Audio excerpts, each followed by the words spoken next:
চাঁদা দেওয়ার যন্ত্রণা থেকে শ্রমিকরা পরিত্রাণ পেয়েছে। রাজ্যের শ্রমিকরা সুন্দর পরিবেশ পেয়েছে।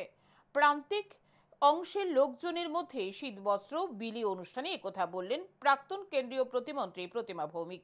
শনিবার মজদুর মনিটরিং সেলের উদ্যোগে শীতবস্ত্র বিলি করা হয় সংগঠনের কেন্দ্রীয় কার্যালয়ের সামনে।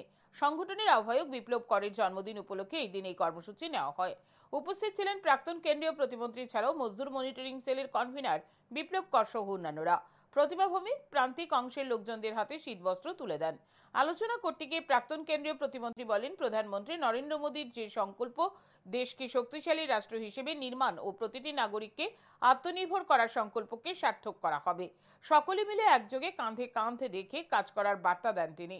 প্রতিমা ভৌমিক অভিযোগ করেন, অন্য দলের শ্রমিক সংগঠনগুলি কিছু না দিলেও শ্রমিকদের কাছ থেকে চাঁদা সংগ্রহ করে, কিন্তু কেউ বলতে পারবে না মজদুর মনিটরিং সেল কোনো শ্রমিকের কাছ থেকে চাঁদা সংগ্রহ করেছে।